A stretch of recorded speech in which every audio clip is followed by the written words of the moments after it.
Hey everybody, welcome to Advanced Shouting alongside Dan Petru. I'm Noel Fogelman. We're a little short-handed tonight. Michael Vartan swears he'll be back next week, and we're going to hold It's close. Yeah, it's like the checks in the mail. Yep. He's resumed practicing with the team. Yeah, absolutely. Well, we'll see him soon. Yes, where is Zachary? I have no idea. He's actually with his friends watching the Islander game right now. So he texted me. He's like, "You mind if I stay, miss the show?" I'm like, "Stay, have fun with your friends. It's totally fine." Well, hopefully the Islanders play every Wednesday then. Yeah, exactly. And the 6:30 start was a little jarring, but a little weird. Yeah, a little weird. Cause I'm on the air from 7 to 8 doing my show, my real job. Yeah. And we had a commercial break, and it was still 3-2 Penguins, and it was like right around 7:53, and then the show ended, and I bust my ass out of there to get here on time, and then I look at my phone when I'm sitting in my car, and all of a sudden it's 5:03, and I'm like, what the hell happened? So hopefully they hold on to that. Yeah, and, but this is good. I'm glad we're back here. Like I said, Michael's close. Zach's not on the show, so we're winning. We are going to be joined. We are going to be joined by Pete Weber today, Nashville Predators radio play-by-play man. Please subscribe to the channel. And I'm on a ton of painkillers right now, so who knows what's going to come out of my mouth. Yeah, so no drug tests, during the show here. Oh, I am hopped up on so many meds. Yeah, so the first game we're talking about, the Islanders, they are about 5.5 minutes away from advancing to the second round. Yep, they can join. Don't put that on the topic bar. You're jinxing it. I said can advance. I didn't say advance. Okay, cool. Read. Okay, can. Come on, I've been in the business long enough to know that. Please. Yeah, you almost shot the clown. I said can. Okay, so but they can join the Bruins. Yep. Those of the Capitals in 5 games. We'll talk about Ovechkin a little bit. Yep. 2 sweeps. One we saw coming because the Avalanche. I don't think anyone's going to stop them. We'll talk. Avalanche are really good, barring major injuries. They're going to be tough to beat. We'll talk about that with Pete as well. And then this one was a little bit surprising. The Jets, who struggled mightily headed to the playoffs, that Scotiabank division is terrible. So they had 4 Canadian teams. Montreal's likely to be out tomorrow. Right. The Oilers, oh my. We'll talk. Yeah, it's that game 3, especially when the Jets came in. Now, look, the Jets have plenty of firepower, and they have a goalie who can win series for them. Yeah. Actually, they have a goalie who could steal a lot of games for them. And they're good enough now defensively, I think. And in that division, they can easily make a run to the conference final. Look, I don't think they're as good as the big boys when you're talking Golden Knights. I think Tampa, Colorado, Vegas are the clear 3 best teams around. So it'll be interesting to see how that all plays out. Yeah, and it's going to be interesting because we don't know the matchups for the conference finals yet because it's based on seeding, so it makes it a little more exciting. But let's just bring Pete in because absolutely. So we have a lot to talk about. Yeah, the radio voice of the Nashville Predators, Pete Weber. Pete, how are you tonight? I'm doing great, thank you, guys. And I'm doing as you, trying to keep track of what is going on as we speak. Yeah, and your series, which I think a lot of people predicted to be over, maybe in 5 games, possibly 6, but the Preds are giving the Canadians, the Hurricanes, all they can handle. It's been really an entertaining series so far. It has been. And when you think about the first game was the OLM really that had sort of the doubt that anybody could play with Carolina. And I had that, frankly, coming into it because since we only play within our division, that's all we play. That's all I watched. Because why waste my time otherwise? Yeah. Carolina was the best team I saw during the course of this regular season. And now to see that this is still a virtually even series, Predators have to win tomorrow night to force a game 7, which will be in Carolina on Saturday. That is going to be the 2 goaltenders have done fantastically well. And Carolina probably is the one team that reminds me the most of the early championship era New York Islanders. They can play any way you have to play to beat you, and they are in your face at all times. That Islanders team, Al Arbor that was the first really pressuring penalty kill that I can recall, and Carolina has taken that to the utmost. If you look at this, if you look at the way this breaks down, obviously we all thought the Hurricanes obviously clear advantage, and as you've only seen teams in your division, clearly the best team in your division. What have the Predators done, not to hang around, but to actually to play in this series, to carry play in this series? What have the Preds done against a team in Carolina that you said yourself probably is the favorite? They worked, and they totally bought in to Coach John Hines' desires. They totally have bought into that work ethic. And I think that has made the big difference. Yeah, Carolina will pour a lot of shots on you. And we saw, Peter Laviolette, that was his concentration when he was the coach here. But it still resulted, other than one season going to the Cup final, resulted in some playoff disappointment because that is not the be-all and the end-all. It was almost like, do you prefer hockey analytics or do you prefer the eye test? I'm one of those that prefers the eye test. Tell me what the bottom result comes out to be, not what predicted result should be.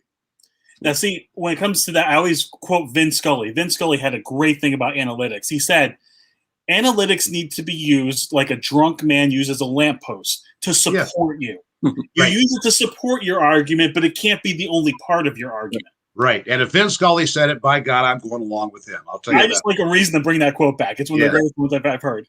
Yeah. And if you look at the name of our show, Advanced Shouting, it's kind of like, a play on the whole analytics, Absolutely. Right. Because I think maybe you're the same way, Dan, 80% eye test, 20 analytics.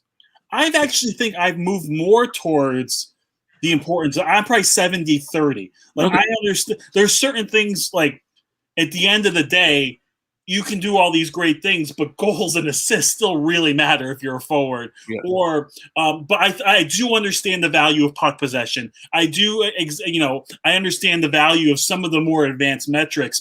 Like example, I never want to lead the league in hits or block shots because that means I never have a puck. Right, that's right. And boy, last night, get that final total again.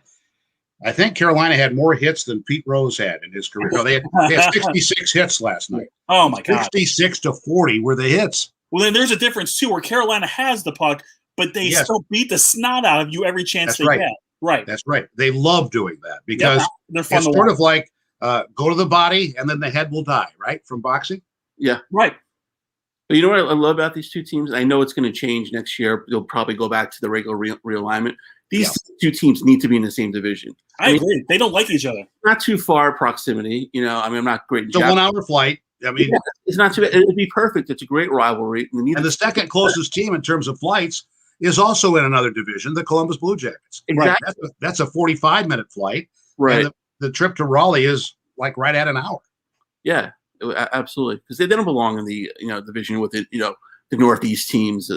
Carolina. Yeah, I really don't want the Hurricanes back in our division. No, I don't. To be honest. I want to get Boston, as far as away as possible as well. It's bad enough Boston's in it, right? Yeah. The Canadian division, how did they luck out? Because look, Toronto's a good team. They are, and Winnipeg has talent, but let's be honest. Outside of that division's a mess. Yeah. Boy, is it ever! And what did teams do? In a way, I hate the idea of asterisks next to records. I know. But I do believe that by scoring 100 points in a 56-game schedule, as Connor McDavid did, should probably have an asterisk because of the opponents. It's almost like I want to impose the BCS ranking of opponents and their relative strength before going on with this. Yeah. Right. Yeah, because, look at and just take nothing away from McDavid. What he did was amazing. What he did was absolutely amazing. He was must-watch TV every night. But look at for example, the division that the Islanders, Penguins, Capitals, and the Rangers had a good year. Yes, they did. They had to play those teams 8 times, and they physically beat the hell out of them. Yep, and folks, I think they can celebrate right now. There we go. In Uniondale. There we go. Third straight year in second round. Barry Trotz with Lamoriello, just the way they've changed the culture of the team so quickly. Without John Tavares, we all wish him well. That was horrible. Was that brutal to watch the other night? That was really, really scary. And also how it was handled too. Yeah, but just real quick with the Islanders. I mean, nobody expects them to do anything every year. It's the same thing. They're always underdogs in every series, but yet they find ways to win. They're not the most talented team, but they're the most complete team. Yeah. And they, I think, in many ways, are the hardest working team. Yeah. And that's a very trust legacy. And the thing is, too, they had Robin Lehner and Thomas Greiss and Varlamov, and they've all played well. And Varlamov was banged up at the end of the year. He was obviously rusty in his 2 starts. I can't get on him. But this Ilya Sorokin is a special player. Yeah, he is a special player. And I'm hearing from scouts that they think the Predators' first-round draft pick this last year from the KHL, Askarov, might be in the very same ilk. Yeah, they love that kid. That kid, and the Predators just, hey, we need a goalie. All right, well, now it's Saros. Well, we got another one coming, too. Predators always have goalies and defensemen. Now the Preds just need to find a 50-goal scorer somewhere. Yes, 34 goals is still the high water mark for a Predators forward. Wow. In franchise record, right? Yes. Yeah. And if Forsberg could play 80 games, I feel like he could get there. Yeah, I think he could, too. Right. Now, a quick question. I don't know if they even kind of finalized the plan yet, but what's going to happen with the conference finals? Do we know, obviously a Canadian team is going to be in one. So have they decided about, is a Canadian team going to come travel and play all the games in the States? Or open up the travel between the borders? Do we know how that's going to work? They're not going to open up the travel between the borders. If they do, there's probably going to be a coup to depose the Prime Minister, Trudeau, out of there. So it looks to me like, and should it be, if we go on chalk, Toronto should emerge as the winner, in which case the hated Maple Leafs Buffalo would be playing their home games in Buffalo. Yep. Where they've not had a playoff game to stage in 10 years. And the Leafs have a chance of hoisting Lord Stanley's Cup south of the border. And there will be I'm sure there are plenty of Maple Leaf fans that live in Buffalo. Oh, yeah. And the others would be prepared, I think, to come down and stay 2 weeks and sequester themselves before going back home. And if they're playing a team like Boston or potentially a team like the Islanders, plenty of fans will make that drive. Yes. Yeah. Toronto Boston might be too tough for Maple Leafs fans to handle emotionally. Yeah. It is fun making fun of that franchise. I don't know why I enjoy it so much. I'm in the You saw the Al Strachan book a few years ago, right? It was around Christmas time it came out. Why the Maple Leafs suck. The book was about this thick. So it cited many, many examples and reasons. It's funny. One of my friends, Rob, who watches the show, we were talking about the greatest Maple Leaf of all time because we were talking about Doug Gilmour and Matt Sundin. But if they've been around for so long now. Tim Horton was probably one of the top 10 position of all time. Absolutely. Bjorn Soloming, Johnny Bauer. They have some great, but they don't have.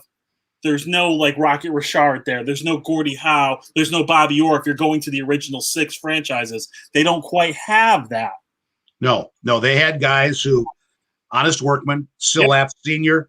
Among those, Teeter Kennedy, players like that, and then of course Turk Broda in goal. Oh, Turk Broda, yep, absolutely. Yeah. Turk Broda was a guy that they told the great story, and Marcel Pronovo had been Sabres coach after his time as a player, and he told me the story about Turk Broda throwing his steak from his wife up against the wall for his noontime lunch because he was so on edge before the big game that night. Yeah. Wow. We talk about the Islanders now. They finally clinched, home ice, Coliseum ice since '93. In 1993, we were dangerously close to having a Maple Leaf Canadian Stanley Cup final. Yes. Yes. Right, we were. Yeah, and that would have been. Don't talk to that guy over in New Jersey right now, the referee in question, because everybody still blames that on Kerry Fraser. Right.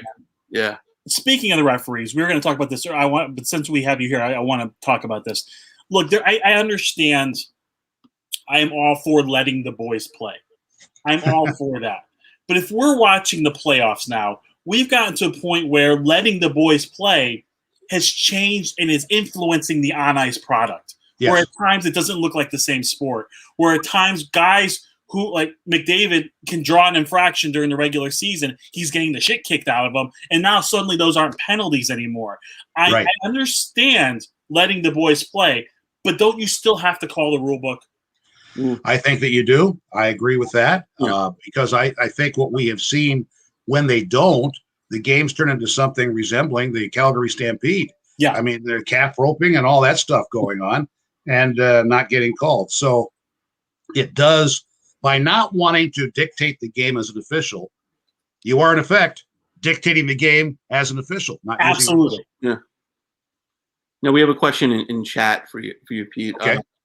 About starts. Courtney's a big Preds fan too. Yeah, she used to be. You watch it every week now. About starting the game at 9:30. Do you think these are good to have these late games like that? I mean, especially since all these games have been going to overtime. Well, let me tell you, the last time the Predators had a game at that start time was 2016. That game ended at 1:06 Central Time in the morning, a triple overtime goal by Mike Fisher against San Jose. So I'm telling all the fans here, make sure before you set yourself down or you go to the rink, you have one good nap tomorrow, whether it's morning or afternoon, because it may be necessary. It may be necessary. Right. You have the best storyteller. Seriously, that question comes up and you give the exact time the game ended. Right. I mean, well, I'll never forget it because essentially that was the same time Winnipeg Edmonton ended Tuesday morning. Right. I fell asleep. I woke up and the game wasn't on anymore. Yeah. Now the other two teams that you've seen a lot this year, the two Florida teams, the Panthers and Lightning. Yeah. Have you ever seen three goaltenders start in one series? I think I'd have to go back to maybe the Sabres when they went to the final in '75, because they had some illness involving Roger Crozier then too. And I have to look up, but I believe they started three goaltenders, maybe not in that final series against Philly, but in the course of the playoff rounds that they played. But yeah, that truly is a rarity. When Laviolette won the cup with Carolina in '06, he moved on from Gerber to young Cam Ward. Yeah. But and that happened too with Chicago, Corey Crawford and all that. And then Luongo and Schneider. Yeah. That happened a few times. Yeah. Yeah. The thing is too is we've all said for years we wanted to see what a Panthers Lightning playoff series would look like. And boy, I'm glad we finally got it. Now I don't know if the Panthers can come back, but we got exactly what we wanted. And this is gonna be a defibrillator for the state of Florida hockey. This is fantastic. It's great for the state of Florida and hockey down there. I don't think there's any question about that. And you mentioned about probably going back to the previous division structure coming up this next year. And I'm sure they're going to have to do much of that just to get the Canadian teams back coming across the border and playing here. But, there has been talk, and maybe it wouldn't happen this year because we're in this transition period after COVID, but going to the NFL's version of 8 4-team divisions. Right. Yeah. And then, of course, in the NHL, the top 5 teams in each of the 4-team divisions will make the playoffs. Right, exactly. So what would that be? Maybe like the 2 Florida teams, Nashville and Carolina. That'd be a great division. Yeah. Yes, it would. Yeah. That'd be great. Yeah. Now, do you see anybody beating the Avalanche this year? I've not been able to see them as much as I'd like to. When I do see them, I'm absolutely amazed by them. Yeah. That's a tremendous team that has been put together there by the guy who was one of the most clutch performers I saw on the ice, and Joe Sakic, for many a year. And I thought that 2 years ago, they were about to emerge into that stratosphere, but you have to keep your goaltenders healthy. Right. And you can't always do that. So I like what they have. I'm not going to say they're, going to be the absolute odds-on favorite, but they have to be highly in consideration. Yeah.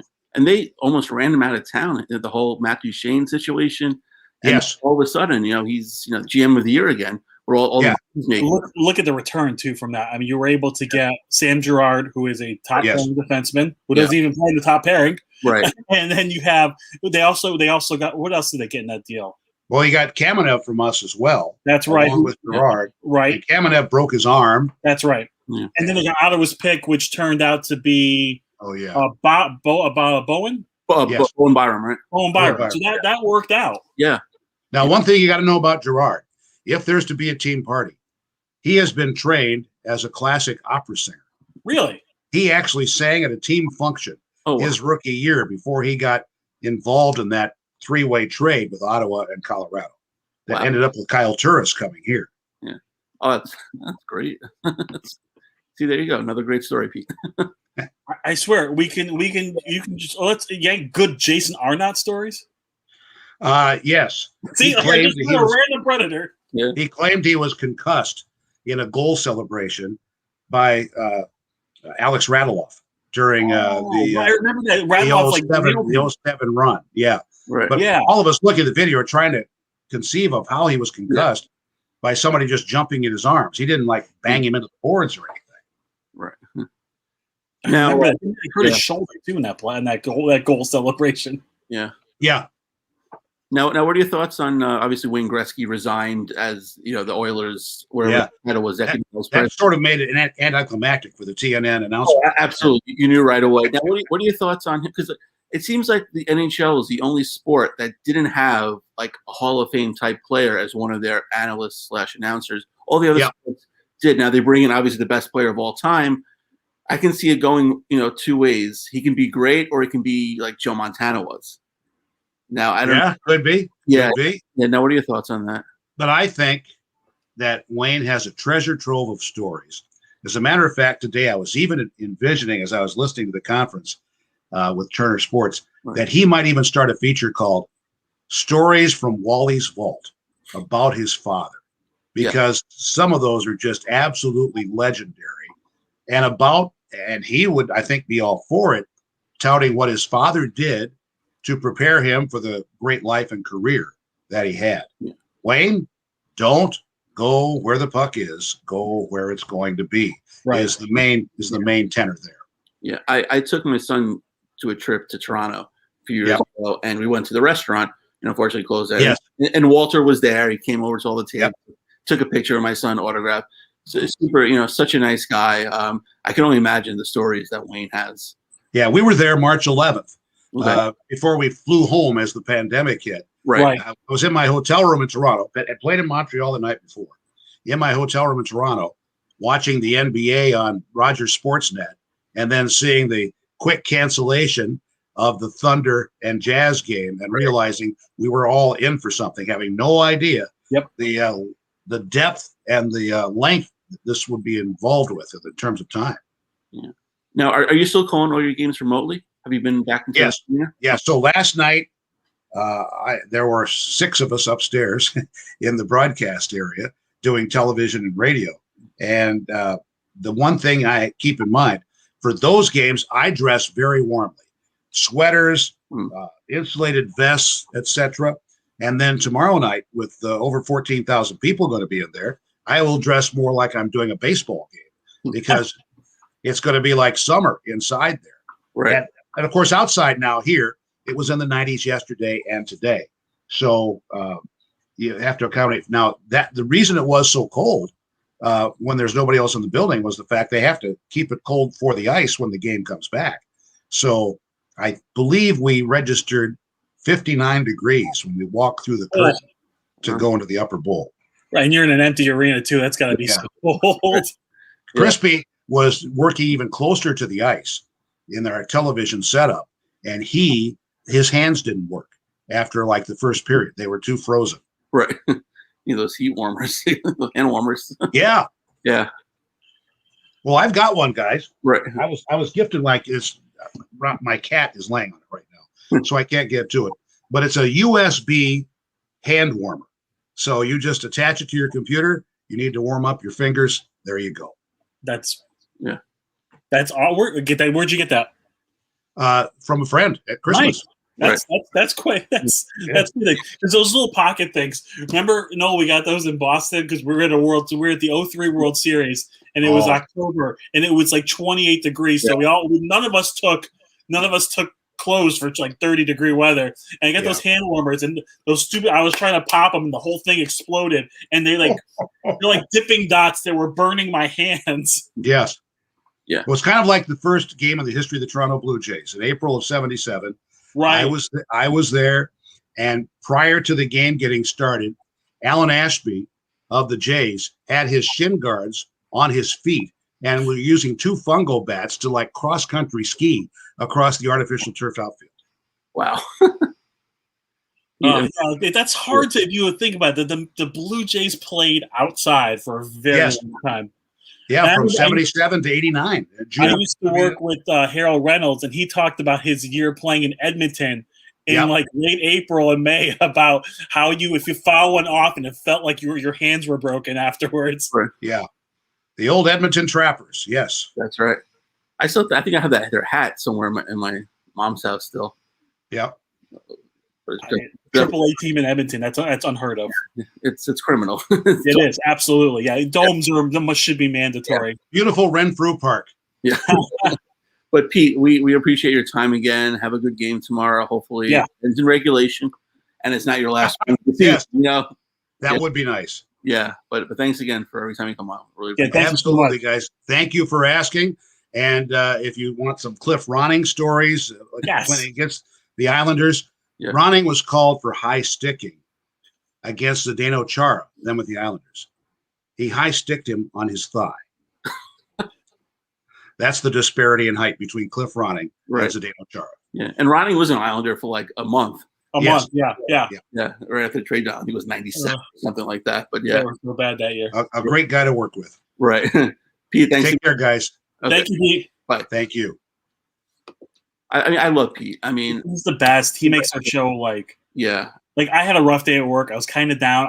I scrambled my ass off to get here in time, and as soon as he starts talking, I'm happy. Yeah, I mean, because I met Pete working up in Buffalo at the Empire Sports Network, and he was in the show before he went to Nashville called Fan TV, and he was dog sitting for Derek Plant's dog, who was on the Buffalo Sabres. I remember Derek Plant. I have an autographed photo of him somewhere. So he had the dog on the set. It was like this bulldog who was so cute, just sat on the set, and I was running camera at the time, and I'm like, I'm going to pan over to the dog. Pete's like, come at a break, I want to see the dog.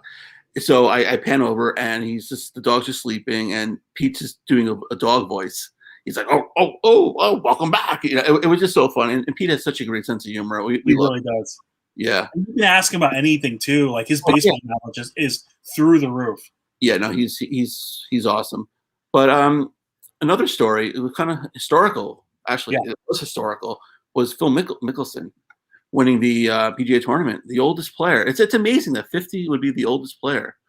It's not surprising. You're by the time. Well, that's the thing. Years ago, by the time you got to 50, you weren't hitting the ball 360 yards like he was. Right. Yeah, but it's amazing. And like I'm a very, very, very casual. I watched the 4 rounds. I wouldn't put this on if anyone else was tweeting. Yeah, he basically led from wire to wire. I think, right? Yeah, he took control. Well, he struggled Thursday, the front 9, and it's like here's Phil. He's 200 in the world right now, and that's the thing too. Is like, look, he's one of the greatest golfers of all time, and so is Tiger too. But at their age, they can't do it. Usually, can't do it 4 rounds in a row anymore. Right. That's the biggest difference. And plus, the game is so young right now, and it's so long. And there are about 12 great golfers who can win any week, and probably 20 to 25 who won. You wouldn't be surprised at all. So to see him come out and go toe to toe with Brooks Koepka, who, granted, who's coming off a major surgery and is not 100%, but I can't take that away from Phil. What he did this weekend was magical, and he put a charge into the sport. And also we learned that Brooks Koepka and Bryson DeChambeau hate each other. I didn't know that, and I can't wait for that moving forward. Right. That's good. You need a little heat, in golf. But there was definitely no social distancing involved there. Oh my God. No. I don't think there was also a major saying like the PGA apologized today to both golfers. There was some major security issues at that venue. You had 30,000 people behind them. It had definitely a Happy Gilmore feeling. It did, yeah. You mean people falling and people hanging from scaffolding. Yeah. But it was like I said, a casual fan, and I would only watch, I watched I think the last 5-6 holes, and the ratings showed too. I mean, the last half hour was like 13 million, fans. It's fantastic. Right. But golf needs that. I don't think they have these guys. Like it's Tiger, but obviously now Tiger's out for who knows now. Mickelson, maybe this might be it. you might not get lightning in a bottle like this again. But like you said before, these guys have a couple rounds, and that's it. Tom Watson would always have a couple rounds. Yep. Maybe make it to the weekend. Freddie Couples. All these guys, but that's it. They couldn't withstand it. But Mickelson did it, and that's awesome. But and I think it was Darren Ravel had a tweet, and this makes absolutely no sense. Like some of his tweets do. He said that he's the only in the four major sports, no one has won a championship in 4 different decades. But he's won a championship in 4 different decades. Obviously, because golfers can play till they're 50. Right. Gordie Howe didn't win championships. No, Gordie Howe played in 5 decades, though. Right, he would be the only one. Maybe Nolan Ryan. But that's the thing. Like now, Gordie, what are we defining championships? Because didn't Gordie Howe win in the WHA Cup in the 70s? But not 80s, right? So it would be not the 80s. He retired in 80. So he won one in the 70s. He definitely won cups in the 60s and 50s. So that's 3. So that's 3. And I don't know if he won one in the. I don't know what his rookie year was. Maybe he won one in the 40s. I guess I don't know. Probably yeah. not. Where's our researcher? Yeah, exactly. Yeah. Right. Other guy. I mean, I mentioned Nolan Ryan, but he only won the one title. Right. I guess George Blanda. I mean, I don't know how old he is. I don't know. Brady won in what? Brady only won in 2. Yeah. Right. Yeah. It's a lot. It's a lot. Yeah. It's just weird because, golfers have this long span. Right. And another thing, too, is how they're now, I don't know if you saw announced today, on July 6th, it's going to be Mickelson and Tom Brady against Bryson. What's that? I forgot who the other guy was, right? Bryson DeChambeau and Aaron Rodgers. For charity, like they did last year, but stuff like that, because that was all mic'd up. It's all guys are tweeting in, "Hey, make this putt. I'll donate $25,000,000," and they made so much money last time. That's fun, and golf needs to have more fun. So these little events like that are awesome. I'm not watching that, so it's no, but a lot of people are. I mean, they were millions last time. Right, a lot of people. But the fact that Brooks Koepka last time was because they were all wearing IFBs, right. And Koepka actually got in the Mickelson's ear. He called in and he said, "Hey, you make this putt, I'll donate $50,000 to your charity." Right, and he made the putt. So stuff like that's really cool. Yeah, I mean, it is. I mean, but it doesn't have the historical feel or no. But I mean, but at least the golf show trying to be more interactive.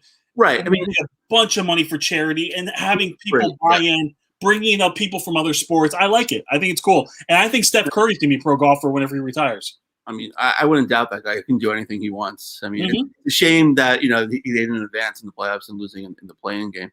But one quick thing about the NBA, because both of us, we have strong feelings about the NBA. It takes 3 weeks to play one 7-game series. I know. It's uncanny. It's so stupid. I know, it's annoying. Every other day. You don't need 2 days off. No, not in the same city at least. No. At least I would go, I mean, if you're going to give them an extra day to travel, I'm fine with that. But so your 7-game series should not take more than 12 days. No. I mean, I don't want this to happen, but a Lakers-Clippers playoff, they play in the same arena. They play in the same arena. Yes, every other night. Right. And Knicks-Nets could happen, It could. With the subway, who knows? I mean, that could take a while. But yeah, no, it's ridiculous. If you've been to Subway lately, they ain't gonna take the Subway. Yeah, exactly. One thing I should tell you guys: if you're in the New York City subway and you don't know you can't spot the crazy person in your car, you're the crazy person. Yeah. Or if you see an empty car during rush hour, chances are there's a smelly homeless person in there. No, or there's a dead body, or there's something not good in there. Yeah, exactly. Yeah, some Cloverfield type stuff. But everyone, thanks again for watching. Subscribe to the channel, like us on Facebook. Yeah, we're up to 140 subscribers. Yeah. Let's keep it going. Let's get to 150. Absolutely. And we cannot thank Alicia and Joanna enough for all the work they've done on this. The reason why we are relevant, if we are, I don't know if we are or not, but the only reason that people might actually be finding us on the internet is because of their hard work, and we thank them so much. Absolutely. And every time I watch the Open, I'm like, this is like a legit Open. It's like professional, exactly. Right. Not the shit that you used to put up. One more thing also before we go is Joanna and Alicia and I are talking, and we're going to get you involved in this too, and hopefully we get Zach involved, maybe Vartan. We are going to start doing live Nintendo Switch gaming with us. All of us are going to be playing together. We're going to get Mario Golf when it comes out next month. That's going to be, I think, the first game we're all going to play together. So we want all you guys to play with us. And I think that Splatoon 3 is coming out soon. That's going to be one that we do as well. So we're going to start doing some gaming stuff as well. We want you guys to play with us. Oh, thanks for telling me before the show. Yeah, no problem. I appreciate that. Yeah. Yep. Well, now you know. Yeah. Now I have to go out and buy a game. Do you have a Switch? I didn't know you have a Switch. That's why I didn't. Yeah, we have a Switch. Okay, all right, good. Then you just go and buy the game. No big deal. You write it off. They don't even know what a write-off is. No, it's just classic Seinfeld. Okay, guys, thanks again for watching, and see you next week.